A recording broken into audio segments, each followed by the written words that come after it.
Good afternoon and welcome to the Hearst Community Initiative Town Hall Speaker Series. My name is Evan Zislis. I'm the Director of Community Engagement for the Aspen Institute's Hearst Community Initiative.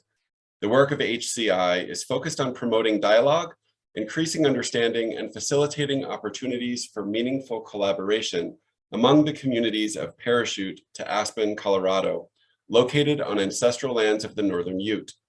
Today is the second event of an 8-part speaker series in a collaboration with the regional public libraries and chambers of commerce from Aspen, Basalt, Carbondale, Glenwood Springs, Newcastle, Silt, Rifle, and Parachute. Throughout the series, interested stakeholders will tune in to learn more about the issues facing our communities and the local experts working to find collaborative solutions to the shared challenges of our region. Today's topic is Workforce Resilience in Mountain Towns, co-hosted by the Pitkin County Library and the Aspen Chamber Resort Association. Today's Zoom host is Garfield County Libraries, and interpretation to Spanish is brought to you by Velasco Language Services. Alex Garcia Bernal with Garfield County Libraries will now share how to select the language of your choosing. Alex? Thank you, Evan. Sharing my screen now.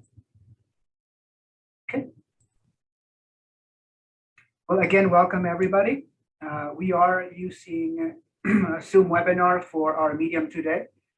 With this comes a couple of options to communicate. We do have a chat function. If you have any quick comments, any observations, quick questions of anything having to do with any technical issues, please try to use the chat. I'll keep an eye on that and try to fix you up as soon as we can.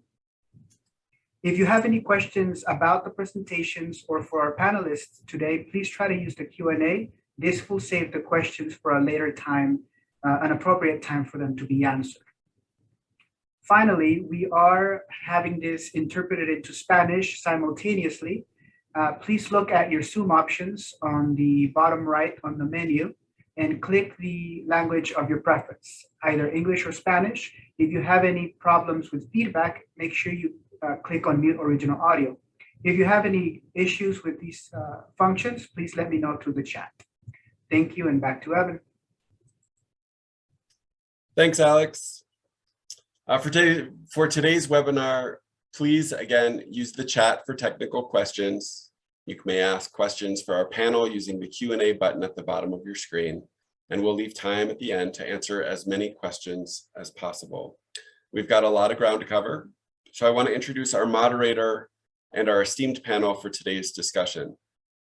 Allison Bechtesh. Allison is the Community Engagement Manager at the Aspen Chamber Resort Association. She was previously a reporter for the Aspen Daily News, covering Aspen's local government and host of the public affairs podcast, The Upload.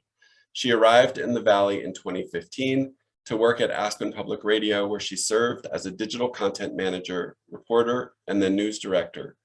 Allison grew up in Boulder, Colorado, holds a BA in photography and playwriting from Bennington College in Vermont, and earned her master's degree in journalism and public affairs at Indiana University.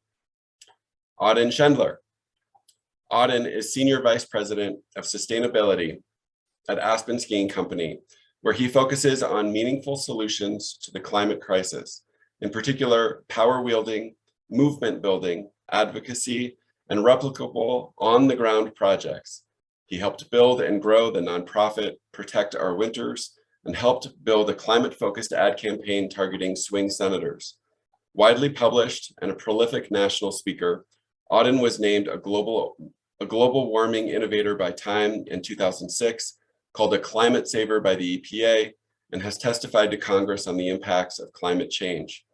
A career climate advocate, his book is Getting Green Done: Hard Truths from the Front Lines of the Sustainability Revolution. Carolyn Tucker. Carolyn is Regional Business Services Coordinator for the Colorado Department of Labor and Employment, providing labor market information, business education opportunities, and a wide range of support services to the business communities of Garfield, Pitkin, and Western Eagle counties. A 20-plus year resident of our region, Carolyn shares her strategic communication, community development, and business acumen with the business community, drawing from her past work with Shell, Steamboat Resort, Starwood Hotels, Colorado Mountain College, the Denver Nuggets, Colorado Avalanche, and Tri-State. Kara Silbernagle. Kara is the assistant to the county manager in Pitkin County. With the county since 2014, Kara's work is primarily building community engagement strategies to help give a broader perspective for public health and regional communication. Her focus has recently shifted from direct COVID response to the long-term recovery of the community. With an eye on housing, childcare, mental health, and other regional challenges, Kara is the team lead for the Roaring Fork Valley Recovery and Resiliency Roadmap Initiative, focused on workforce resiliency and how to build a stronger, more sustainable, and more resilient workforce. Lastly, Jonathan Jones. Jonathan is Senior General Manager for Atlantic Aviation. For the last 18 years, Jonathan has worked to recruit and train Atlantic Aviation staff at 4 major airports. Jonathan has been based at Aspen's Pitkin County Airport for the last 4 years. We're honored to have everyone joining us today. And with that, I'll turn it over to Allison. Thank you, Evan. I'm so appreciative of the translation services, and will do the thing I'm worst at, which is trying to talk slowly as we make our way through the discussion this evening. Evan and Alex, thank you so much for putting this series together. And I do also want to extend a thank you to our panelists, not only for taking time tonight, but also because they're all working incredibly hard to support our workforce, which I believe is the heart and soul of our community. So if I can promise you one thing with this panel, is that we will absolutely have this all figured out within the hour here. I am Allison Bechtesh. I'm the Public Affairs Manager for the Aspen Chamber Resort Association. So I do get to spend a lot of my time communicating with the owners, managers, and staff of our 730 business members. Employee recruitment and retention and resilience is absolutely at the forefront of our conversations right now, and has directed a lot of our programming from HR educational webinars to an upcoming job fair. Tonight, we're going to start off with some facts and insights into the issue of workforce resiliency. We want to establish an understanding of what we're all talking about as we get into some of these deeper issues. We're going to touch on some obvious elephants in the room, such as housing and cost of living, and some other workplace and cultural solution-based approaches. Do please expect a candid conversation from these experts here. And if I haven't brilliantly articulated the questions you have in your own head by the end, we will have that opportunity for questions at the end. So just to get us all on the same page, I'd love to start by turning it over to Carolyn Tucker. She's going to give us a quick presentation that will give us some real-time demographics and trends of our current workforce. Thanks, Carolyn. Great. Thanks, Allison. I will share my screen here and get ready to go. And technology is my friend, as they say. Okay. I want to just share with you some labor market key indicators that we've pulled together for Pitkin County. And I think some of the facts you may know and some of the facts you may be surprised at. And a lot of all these factors and indicators are really pointing to how complex and how challenging our current situation is with our workforce and our business community. It's a pretty tough market out there for a number of reasons that I'm going to share with you right now. So when I talk about what the factors are that are influencing the labor force, it is very complicated. A lot of times people just want to say, oh, it's so expensive, we can't find people, they can't live here, and call it good. Well, these are some other factors that are happening. During the pandemic, we had 2.4 million excess retirements. And what I mean by that is we all knew the baby boomers reaching that magic age of 60 to 70 years old, or even some folks earlier, were going to retire. That was just something that we had seen with this bubble of this generation moving through the work cycle. Well, a lot of people at this point said, you know what, even if I want to retire now because work is different, the world is different, I'm just going to pull the trigger and I'm going to retire now. So we saw an increasing number of retirements across the nation.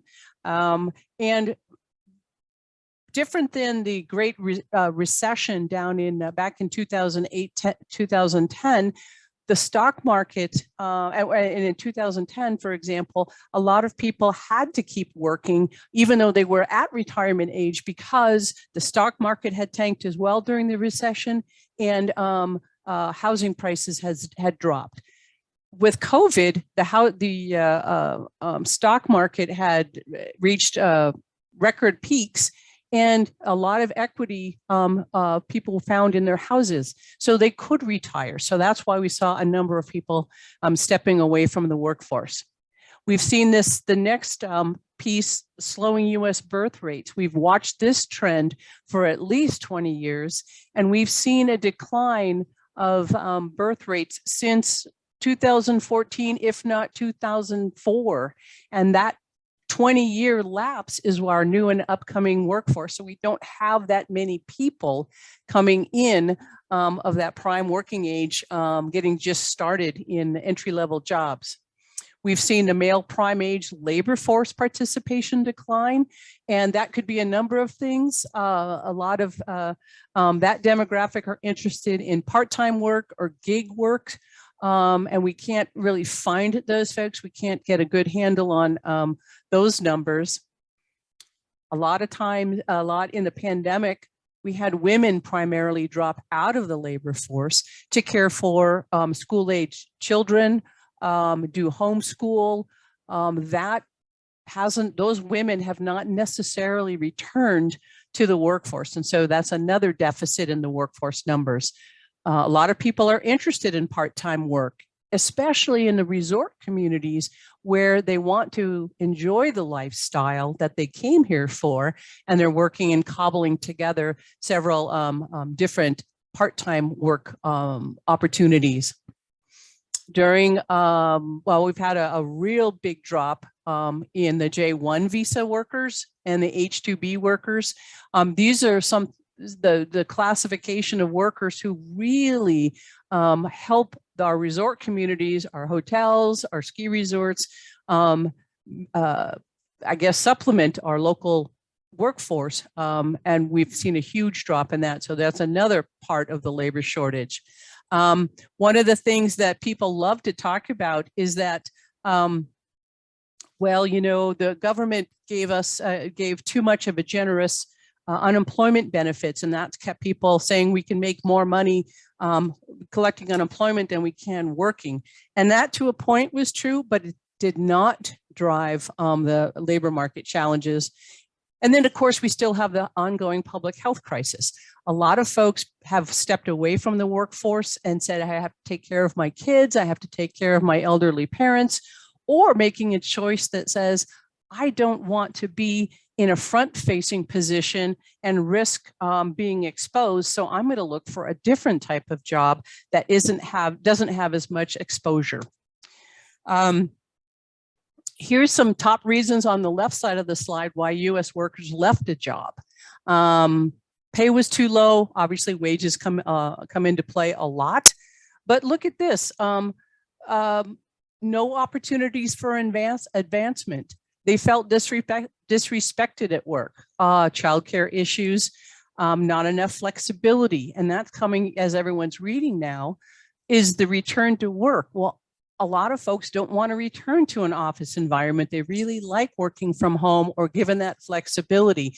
So as we move forward and we talk about workplace resiliency, how are you as a business owner incorporating some of these reasons into your company culture and keeping and retaining some of your workforce? On the right, it says the Great Resignation. We've heard a lot about the Great Resignation. 4.5 million workers quit. Well, they quit, but they also found other jobs. So it's not like they quit to sit on the sidelines. Retention is really a critical strategy for the workplace of today. Here's your unemployment rates for Pitkin County. We also put in Eagle County and Garfield County because those are big influencers of the workforce that traveled to Pitkin County. So you can see in January 2020, we were at a 2.5, 2.4% unemployment rate in Pitkin County. And on the far right, you can see in January 2020, we're at 3.0%. So we have just about reached a very, the same amount of unemployed folk as we were pre-pandemic. And if anyone remembers trying to hire somebody in 2018 and 19, it was pretty tough back then as well. So we've returned to those trends. No surprise here, this is the largest industry profile of Pitkin County, accommodation and food services being the #1 by far industry in the county. And this little gray mark here where my cursor is, that's your national average.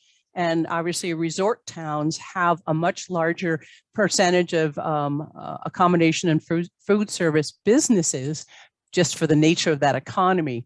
And then recreation, again, right here, this is your ski resort and your all your ancillary recreation, outdoor rec, and summer rec as well. So this is your profile of Pitkin County. And this is the industry makeup of area unemployment. And so this is not unemployment with industry. In other words, 20% of the accommodation and food service is not unemployed, because that has the largest number of people working for them. That's where the inordinate number of unemployed folks would be. But you can see the pandemic and the shutdowns and everything really hit accommodation and food service quite hard. But from the CDLE labor market folks down in Denver, we have recovered all of those jobs in Colorado. And in fact, some areas have exceeded growth and the economy is quite honestly doing really quite well. This little chart just kind of illustrates, it looks like a lot of spaghetti lines, but really what this illustrates is how much churn there is in the workplace. And what I mean by that is that you've got hiring rates which are actually exceeding those folks that are quitting. And people are job jumping because they're taking advantages of those new opportunities, higher wages, maybe transitioning to a whole different industry. And now is the time because there's lots of openings, opportunity. So this churn is going to be with us for quite a while. This labor shortage is going to be with us for quite a while because of the retirements, the baby boomers stepping away, the low birth rates. And one of the challenges in resort communities is, as I was talking about, the accommodations and food service, your largest industry in a resort town is oftentimes the lowest wage jobs as well. And so you have this disconnect about lower wages, high cost of living, and how are we going to address that? Thank you so much, Carolyn. Okay. So with some of this data, I'd love to turn to kind of the boots on the ground perspective as well. Jonathan, as a GM, you're trying to hire a workforce, you're trying to keep a company running. Just briefly, I'm wondering what trends you are seeing in trying to fill some of these hire for some of these unfilled positions, just for those of us who are on the panel or in the audience who are not actively hiring in our own lives. What does that feel like right now? Yeah, it doesn't feel as exciting as I wish it was. I wish that I could say that we're seeing more applicants than we were, but last year we enacted a housing allowance, and we ended up doubling that housing allowance to $1,000 a month to try and help with the trends that we were seeing, and we had honestly hoped that that would be one of the things that would help us recruit, and we would see more applicants because of that. It's actually the end result has been really interesting in the fact that we've seen it stabilize our current workforce, but we haven't seen an increase in personnel looking for jobs. And that's really the part that has been the surprise in that effort. But we haven't, this is, so I've been here for 4 years, and we have not, this has been the hardest period of time, I would say, in the last 6 months or so, to try and hire people. Definitely seen, and to be perfectly honest, the amount of competition between the different companies that are here. I see different business owners and talk to different people, and we're all competing for the same little group. And so it makes it interesting in this valley. Absolutely. You know, that's on my list of things to talk about, because of course we are seeing so many incentives pop up as different employers are trying to find their people. And also if housings are one issue and we are getting to that, well, then the best people to recruit are the people who live here, right? They already have that housing, and you can take that one barrier off. So actually, Auden, also representing some of the business community and companies trying to hire, what does that feel like? Is there a way to rise all tides somehow among the business community, or are restaurants going to keep poaching each other's hostesses, and office administrators are going to hop every time someone else is offering a signing bonus? Yeah, I was listening to Jonathan and thinking, you know, the housing bonus is a major asset for someone hiring, but if there's no housing, it doesn't matter. And I think that's what you're encountering. So we're in this position of realizing that we have to build the housing and then offer it. And in that case, we're going to outcompete anyone else, at least for the external people coming from the outside. But it's astoundingly expensive to produce your own housing. Like I'm not the housing guy, but I think the number is something like $150,000 a bed is a good deal. It's amazing. So we've had to get incredibly creative on that, including a guy in our company said, you've got a room, put a bunk bed in it, you know, that kind of thinking. I do want to establish just the issue we're talking about a little bit more before we move on, and especially pull up, as Carolyn and Evan alluded to, Kara, the work that you are doing with the Roaring Fork Valley Roadmap and Recovery and Resiliency. It's not just us here on the panel who think there might be some workforce issues out there. Kara, it's one of 2 topics that you are going to focus on with this initiative. So I'd love for you to just share with us some of the concerns you were hearing from stakeholders that caused workforce vitality to rise to the top in such a way. Yeah, I think it's things that we all could have said before the pandemic, but it's just got exacerbated during the pandemic, right? Carolyn's chart was fantastic. We went from 2% unemployment to 25% unemployment overnight, and Pitkin County gave out $1.5 million in 3 months in housing and food costs. And so it highlighted how vulnerable all of our workforce is, and it's so much more than it's housing, but it's the cost of living upon everything else. You know, it's so a lot of what we heard from our stakeholders working with the nonprofit, the private sector, their government entities, was a lot of it's the issues, it's housing, it's food security, it's childcare, but it's the access to it, it's the mobility, right? If you look at this cost of living, the self-sufficiency standard for Pitkin County for a single person is $20, right? If you want to have a child and are a couple, that increases to $37 an hour. Like, how do you actually move throughout your career and your life cycle and still stay in this community? And that was a lot of what we heard is, we might want to come here, but how do I have a dog? How do I have kids? How do I have a partner and actually progress in my life and be a part of this community without being forced out? And so a lot of what we heard was, again, it is around housing immediately, but also what are the access issues as we move forward? What does it mean for childcare and for food and mental health and even career opportunities?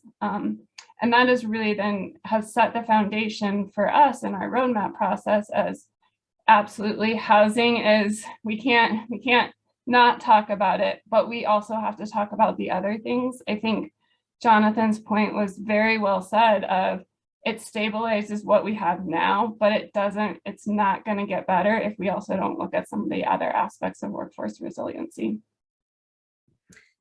Well, that makes me curious about the jobs that are open and the people who ever were performing those. Auden, I know you've been, you had that great interview with Aspen Words about kind of that ski bum, the extinction of our much loved ski bum. And the the character I think of there is someone who had 3 jobs, probably all part-time.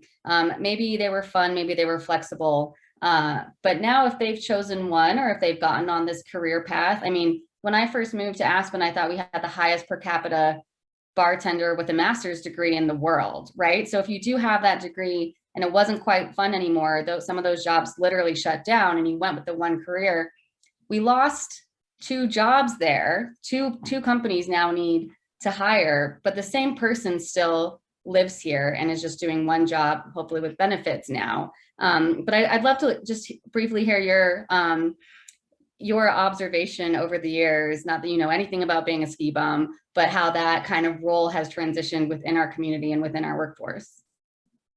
Yeah, well, I think this conversation is hard to separate from housing, and the ski bum piece, it's just tied to housing. I know this is a thing you're going to talk about, but we don't have a ton of time. When I first came to the Valley, I lived in a double wide trailer with 5 people and in Elgibel. And now you hear people saying, well, I did that. You should be able to do that. Well, those opportunities don't exist as much. So I really want to get to this point, which is we got to this situation where ski bums are extinct, going extinct in part because of policies we all supported. I mean, think about traditional town environmentalism. It was protect open space, it was do historical preservation, and it was fight density in the core, keep small town character. All those policies, which we all supported, which my environmental community was the leader of, those exist today too. And so on one hand, yeah, you can talk about this person going away, but to protect ourselves, we've destroyed ourselves with policies that no one would argue are bad. We love open space. Historical preservation is key, and don't overbuild my neighborhood. Well, those all lead to a complete lack of housing and the end of the ski bum because there's no double wide to put 5 people in, or it's rented out to someone else.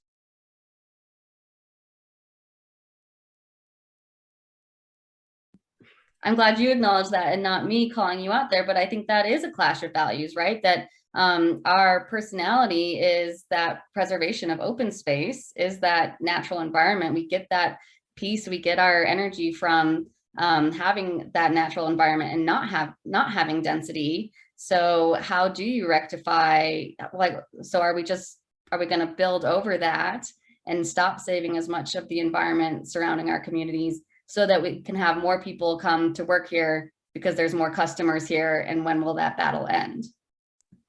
Yeah, I'll just respond quickly and let others weigh in. But as an example, where I live, a person down the street who was a ski patroller, whose wife was a teacher, 2 people you want in your town, decided to build a accessory dwelling unit and a mother-in-law unit, and went to the town to get it approved. And all his neighbors came out in opposition. It's density. I don't want traffic. I don't want the construction. But that thing, that ADU, is what enables someone to live there cheaply. That's point 1. But 2, it enables this guy, the ski patroller, and his teacher wife to remain in town because they make some more income. So we can change our policies, and this is happening where, Basalt now, they encourage ADUs. That's one example of policy, but there's others we can talk about. Carolyn, you and I have spoken about this a little bit, and you just show this in your slideshow. I just want to understand a little bit better this reshuffling, because as you pointed out, there's a ton of people getting hired for jobs right now. And so I'm not clear that we have people leaving our workforce, that that all of a sudden we need to bring someone new into the community and house them, it really looks like they're quitting one of their jobs or deciding to pursue the career path that they set on when they picked up some other ones. Can you talk a little bit about the actual demographics? Are we losing the people who make up the workforce, or are we losing how many jobs they're doing? You know, that's a really critical question, Allison, and we're not really sure just yet. The data is a little inconclusive about the number of folks in the labor force and the participation. When you talk about reshuffling, people are kind of having an aha moment that says, you know what? You know, I want to get closer to my family. I now have kids. Oh, by the way, it's cheaper. I'm going to move back to Iowa, and mom and dad can watch the kids, and it'll give me a leg up. We see some of that going on. We also see people that are in the valley that say, you know what? I've done my ski thing. It's time for me to get serious about something else. And that's that reshuffling that says, hey, I love being a patroller. I love being a lifty. I am going to go try and do what I really want to do and get on with life and you know, that type of stuff. So that's the reshuffling part. We're seeing lots of folks going into new certifications from a training perspective and a skill-based perspective. Just people are saying, I think the pandemic gave people an idea that said, what do I really want to do? In addition to all the other factors that we've talked about, housing and childcare and how expensive it is here. So it's a mess. It's a mix. Kara, can you talk a little bit more about how housing and workforce vitality are intertwined? I know, big reveal here, that was the second thing that rose to the top when we asked our community what to focus on in this recovery from the pandemic. So in what ways was housing coming up, especially as it spoke to some of the things you mentioned as far as mental health issues and being able to sustain the workforce? Yeah, and I also think it's important for us to call out what we heard a lot in the stakeholder is remembering all sectors of our workforce, right?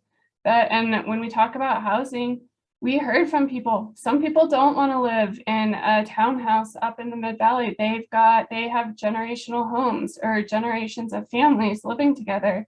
People come here maybe not as a ski bum and are trying to make it work out. And so when we talk about that intersection of housing and workforce vitality, it's also a lot about this access and mobility within housing opportunities in the community, right? And so it's not just a quantity of housing that is available, it's what's the options to move up or down, depending where you are in life, depending on what your family situation is. But that really also is the intersection of, does it mean I'm going to work 2 jobs and drive? Am I spending, what is my commute time? Am I spending 4 hours in the car to come up here? While not everyone likes to do that, it also doesn't mean that everyone wants to live up valley. And that is a difficult conversation that I know we are having in the up valley job sector too, right? Of what is the workforce that is now going to be coming here and serving us? And that is really a difficult intersection. I know Carolyn and I have been working quite a bit, and a lot of other sectors have been talking about that too, of where do you start? Because they are so intertwined, but you've got to start somewhere. And housing is obviously one, but it's also, in addition to the quantity, I think Auden speaking about what are the policies, what are the ways that we can address that mobility of housing opportunities within our community to maintain our community.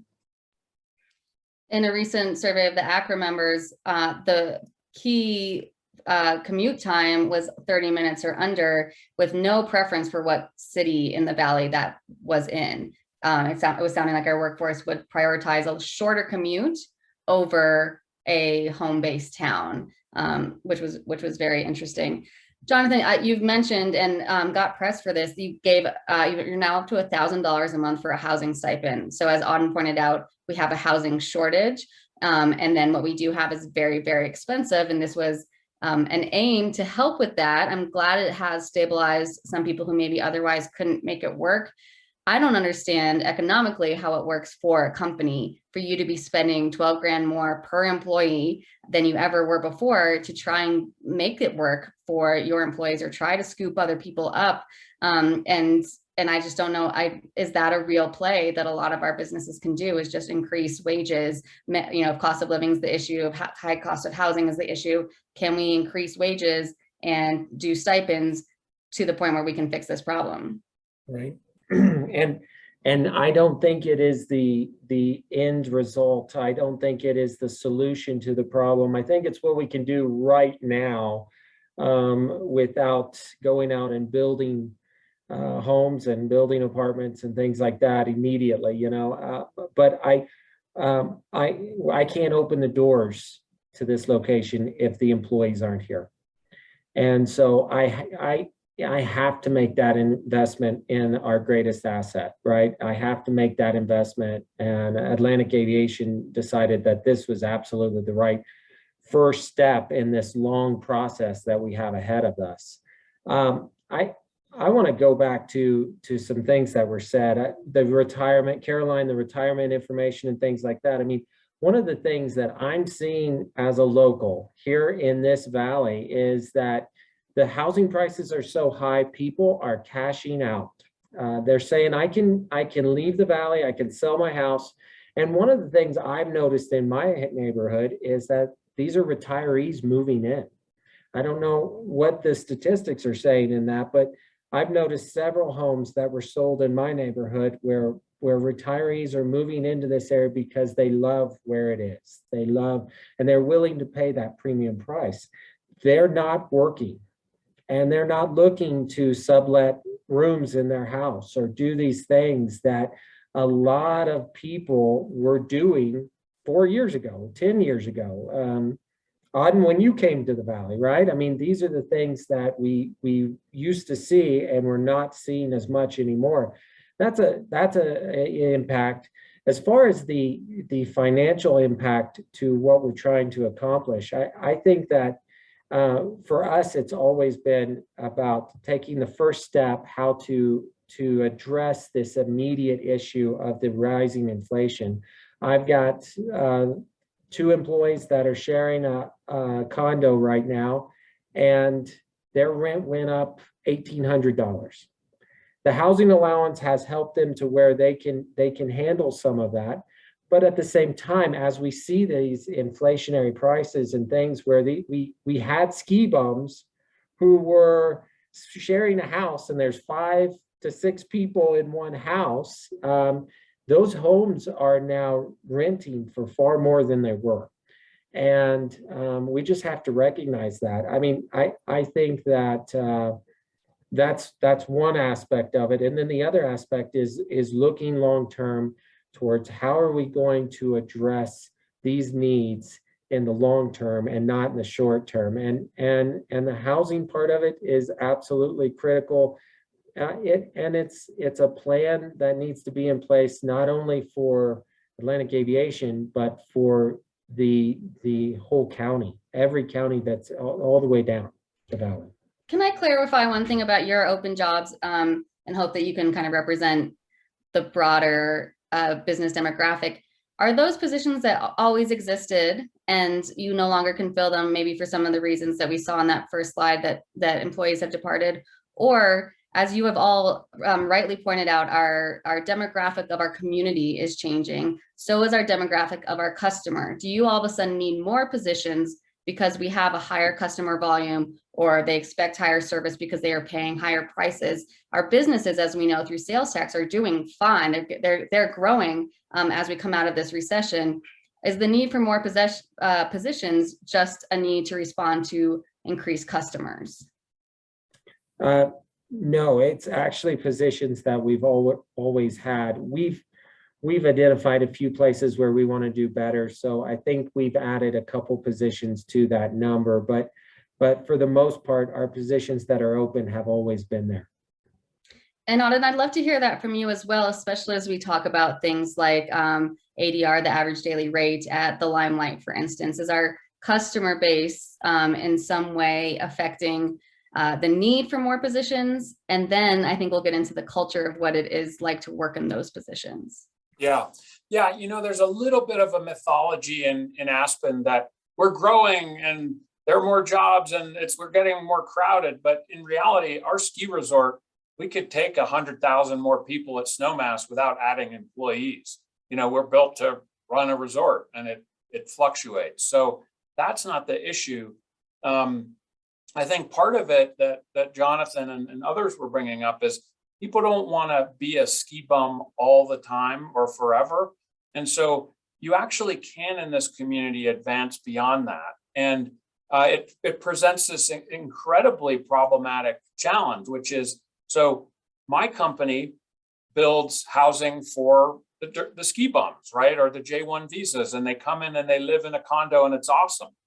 But we've had people who did that and then became managers of, say, the Sundeck restaurant and said, you don't care about me because I want to move into a house and I'm a loyal employee and I have institutional knowledge, but there's nowhere for me to go. Now, I think the Aspen community could build enough employee housing to house workers, but I don't, and without massive environmental impact. But I don't think we can build enough houses so that, say, Jonathan, a 10-year employee of yours, gets to buy a house in the community. And the things you're bringing up around second homes and people Airbnb-ing those, and so they're not on the market, is contributing to this problem where you may ultimately, like we are hiring executives. We used to hire executives and they'd come in and buy a house. Now we hire them and after a year, they're like, hey, can you help me out? And we're like, can't help you. There's nothing on the market. And I want to put numbers behind what you just said. There's 18,000 jobs in Pitkin County. 60% of those workers come from outside Pitkin County. 11,000 do not live there. And Carolyn, correct me if I'm wrong from my understanding of your slide. So as you're saying, if those people don't all get a house and we still get rural open space, right? That housing can't be contained within our county and keep that same values of open space and culture and the value. I think, Kara, if I can turn to you about just being a worker and trying to be resilient, some of the social service support, you don't want to be put in a stock barrel, like chicken coop, because our work, we can build super dense, but then you don't even have a place big enough to host a game night. Like we want it to be a real life place to live and not Wokforce. You all go here, become vampires, sleep at night in your little bed, and then come back out and work for us. So, Karen, I'm wondering what some of the roadmap strategies will be to get connection to those social services, and especially, I think that mental health aspect or that appreciation aspect for those frontline. We used to call them essential workers. I haven't heard that title in a long time, like that hero lauding of the community for these people, as I think slipped away. Those lowest earners who are on the most front line and feeling some of these this burnout, this impact. Yeah, and I think typically you always have the longer commute too, right? And so, we're still in the early stages. We've been spending most of our time on the housing policy aspects of it. So we're still in the early stages of the workforce resiliency piece, but I'll tell you, there are a lot of really creative ideas. And we're at a time where we are gonna maybe have to think about things a little bit differently, right? Like, if people want mobility in housing, they also want mobility in careers. So what does it mean when we take a risk on an employee that has gone through a training or a certification? Maybe they don't come with a 5 years of experience, but they have the housing and they have the opportunity and the want to stay here. So what does it mean when we start to recruit a little bit differently? I know that has other cascading impacts. Absolutely. And no one's denying that, but it also, if we continue doing the same thing over and over again, are we, right? We've been in this churn for 40 years. Housing is not all of a sudden a new thing for our community. So is this an opportunity? That's what we want to do with this roadmap. Is this an opportunity to start thinking about the way we've been doing some things a little bit differently? What are those innovative strategies to lift up those frontline workers, right? Can we start recognizing those frontline workers as, high paying or something, not a custodial job that is $12 an hour? What can we start doing there and thinking about it a little bit differently. It will be hard. It will be challenging.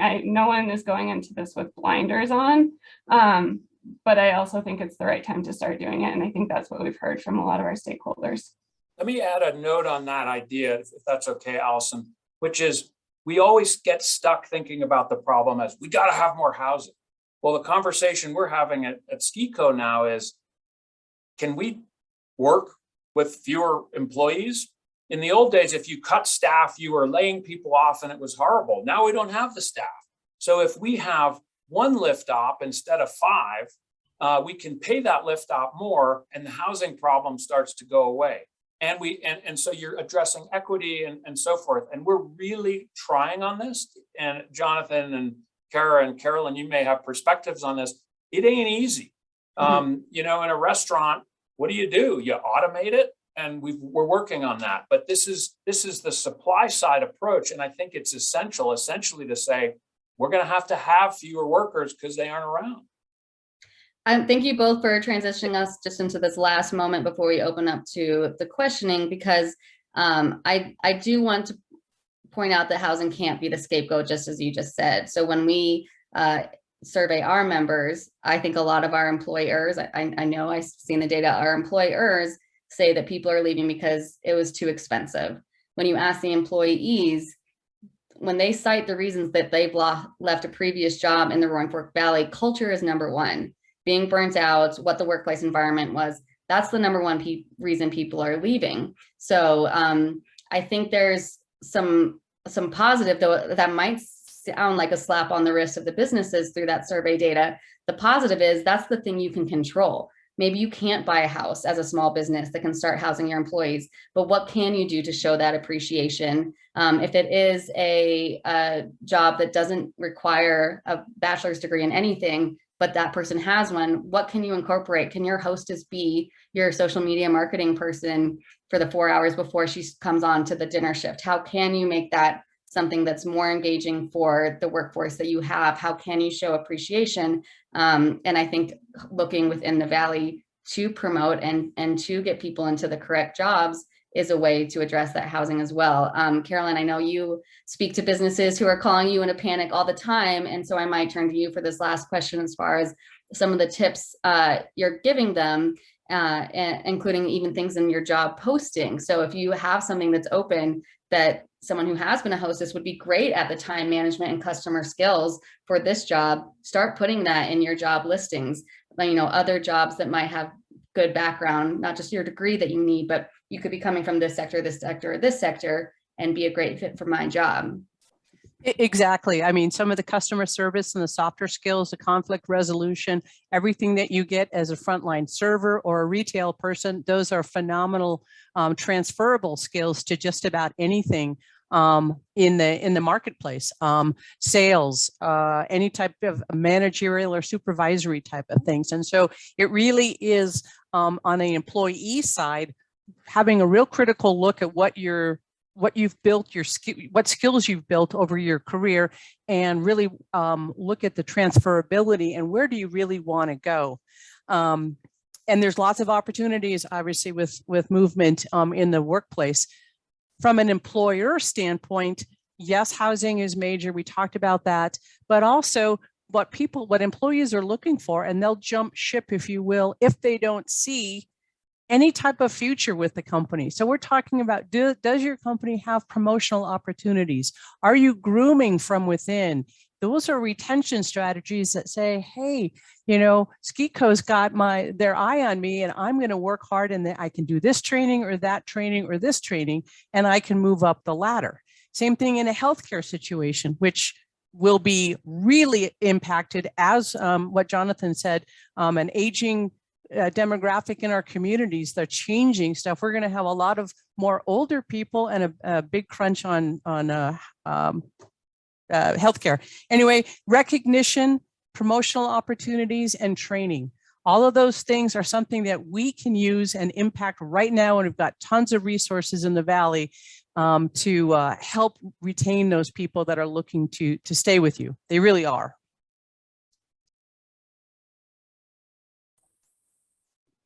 I will give it over to Evan in case any questions have come in. and save my burning questions in case we have a gap there. Evan, is it looking like we have some questions from attendees that we can throw in right now? We have several questions, Okay. and I'll do just one at a time. And if you'd like to ask one of yours, feel free, Allison. I liked this question, and I'll just pitch it to the group. It says, to Auden's original point about public policy, what does it say about our collective community values, either past or present, that we've allowed ourselves to be painted into this vulnerable corner? And what big, hairy, audacious investments might help us recalibrate for a more sustainable economy? It's a mouthful. Told her we'd get it all figured out tonight. Right. Auden, what I think, so some policies, not just that maybe it's time for government agencies to, and I think our communities to look at values, but do you have some concrete policies that you would recommend there? Yeah, and the specific question was about big, hairy ones. So, just a quick note on Carolyn's point, which is thinking out loud, if you hire a position from outside a company position, that's demoralizing to your employees, because you're saying, all of you people, you're not good enough, we had to go outside, when you probably can hire inside. So that's a strategy. If you're not going to cut your workforce, or you can't cut it enough, there's a lot of different, I think, public policy strategies, and the communities are thinking about these. So one is you foster density in the core, and you don't let that be destroyed because the neighbors don't like it. Basalt's a classic example. We had a development proposed downtown on the Clark's Market, which has been urban blight for a decade.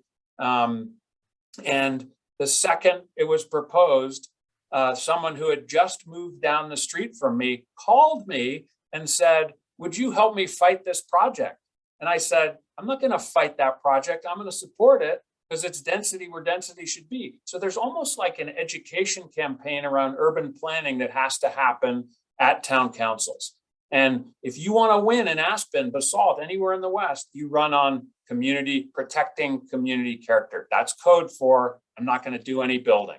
And downtown in Basalt, they got 1 or 2 stories knocked off it, which means it's less profitable for the developer. And you can't then have more, if you have more space, you have more deed restricted opportunities. So you can do public policy where you zone things more densely, where you allow ADUs, where you allow core density. It's not the only answer. But I can tell you that when we proposed our recent model employee housing project in Willits, all electric, on mass transit, just a perfect thing. We got a ton of opposition because nobody wanted it. But the point is that I'll leave you with is our communities are destroying themselves because we think we're protecting ourselves. And we have to think differently about that. And there are policy plays to make that happen. Allison, how do you feel about letting Charlie into the sneak his question in here through the chat? Yeah, will you read it? Yeah, for sure. It says, I appreciate and understand Auden and Carolyn's points about elevating existing employees instead of adding more employees to stabilize housing. But what about the never-ending influx of people moving to the Valley who need housing and jobs?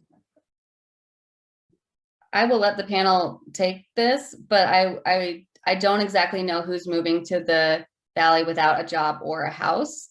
I think we're at the point where you need one to have shown up, and so I'll let people address that. But as we saw, we have lower unemployment, almost the lowest unemployment since the pandemic started. So I don't know that that people are coming to town saying, hey, I'm unemployed, please employ me. Allison, I would agree that we're really not seeing an influx of a huge labor force. We're seeing people that either have remote jobs and they're able to live in a really nice place like the Valley and bring their job with them, which is normally a higher wage jobs. We get seeing at the Workforce Center and even at the temp agencies, we're really not seeing new people come in looking for jobs and opportunities. It really is a crunch of people saying that they can live anywhere, they can work from anywhere. And that's been also pushing the housing market to the point it's at. I think if I may kind of chime in, I think maybe to that point is that they are now independent, and that is part of the crux we are feeling, right? People are coming with housing and they don't need the jobs, or people are coming with the jobs and they don't have the housing, whereas they used to be a little bit more streamlined. To Jonathan and Auden's points about people retiring, second homes, we're hearing that up and down the region.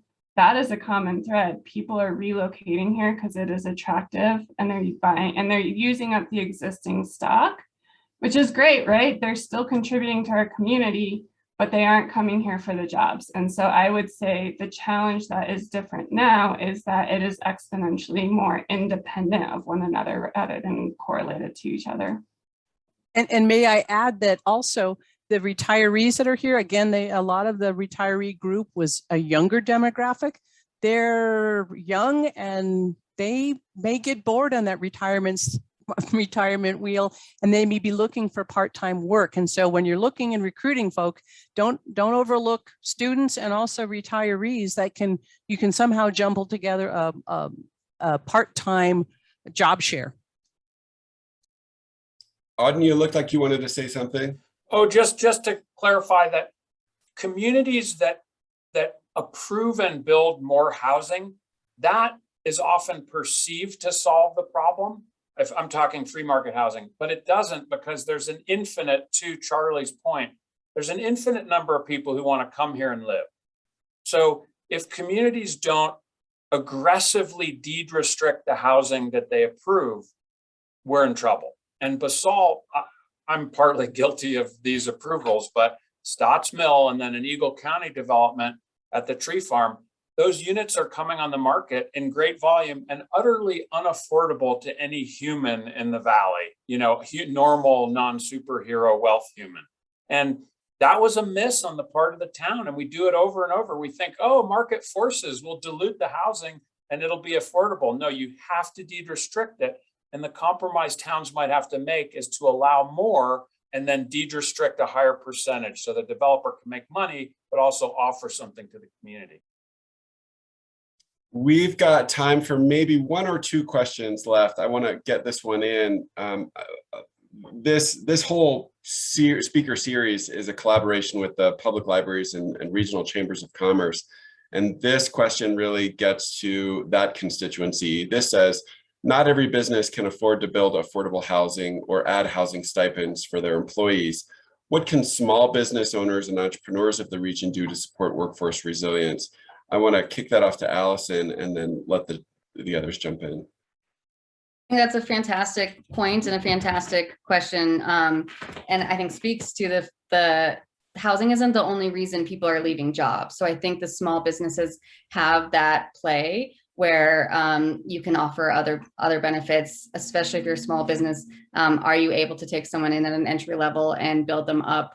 I have a huge fear, and I don't know that we quite touched on this, of businesses poaching each other's employees. That's scary for me. And I think you're right. The small business isn't going to be able to wage or stipend their way out of this. I do think that there could be some collective community decisions about what our goals are, where we do, as a community, support workers in other ways that the small businesses maybe can't take on by themselves. I would love to hear what Jonathan says about this too. I think the one other point to that is, if you are a small business that is diversifying our economic needs, you probably have a better shot.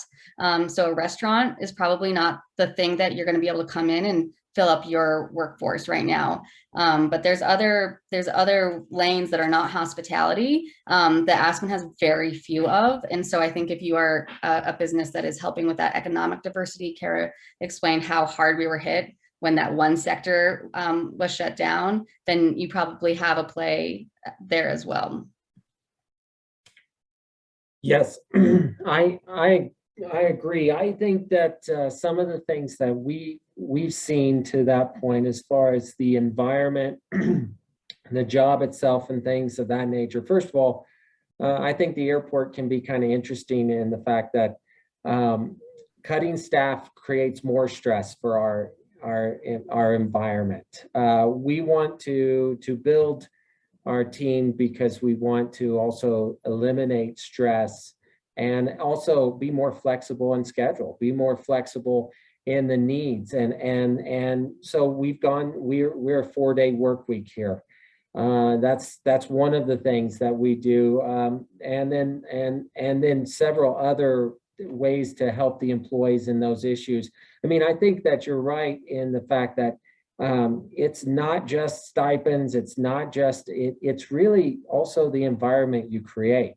And we feel so strong about that. And that's one of the reasons we've kept a major core staff here at this location. I mean, we really do have a great core staff. But that's a lot of work, and it's hard for smaller businesses to organize with a 4-day work week or a 3-day work week, or work from home a couple days a week, or do different things like that. And to meet the demand, especially in the on season, I think that those are really interesting problems and unique to every business. You have to look at it and say, how can I change my employees' lives for the better in this situation? And that's a hard thing to do when you're thinking about running a business and supplying a service at the same time. I think that it's something every business with the different aspects that they have to meet the needs of what they're trying to accomplish has to look at. But it's absolutely a requirement now to constantly be evaluating what we can do to make the work environment not only a better place on a daily basis, but also looking forward to promotions, to advancement, to continue to develop the staff that's here in this valley. I know SkiCo does a great job with that, but it's just something that we're constantly looking at. We are going to have to leave it there. I know that we could probably go another hour. Allison, Auden, Jonathan, Carolyn, and Kara, I can't thank you enough. To our viewers, thank you for joining the Hearst Community Initiative Town Hall Speaker Series. This presentation was the second of 8 webinar events broadcasting every 2 weeks from April through July. In 2 weeks on Wednesday, May 11th from 5 to 6 p.m. Mountain Time, our third event of this series will feature a discussion on transportation in Glenwood Springs, plans for future resilience, with panelists, Director Shoshana Liu, Executive Director of the Colorado Department of Transportation, Director Dan Blankenship, Executive Director of the Roaring Fork Transit Authority, Director Terry Parch, Transportation Director for the City of Glenwood Springs, and moderator Nathan Lindquist, Land Use Planner and Analyst from the Colorado Department of Transportation. Thanks again to Velasco Language Services for your commitment to translating important information to our esteemed Spanish-speaking community throughout the region. Very special thanks to Alex Garcia Bernal and Garfield County Libraries for generously Zoom hosting this series, as well as co-sponsors Aspen Public Radio, Pitkin County Library, and the Aspen Chamber Resort Association. To you, our participating viewers, you're always, of course, invited to check out upcoming events and ongoing projects of the Aspen Institute's Hearst Community Initiative at aspen2parachute.org. That's Aspen, the number 2, parachute.org. I'm Evan Zislis, Director of Community Engagement for the Aspen Institute's Hearst Community Initiative. Thank you for joining us today, and I look forward to connecting with you at the same time in 2 weeks. Talk soon. Thank you. Thank you. Thank you.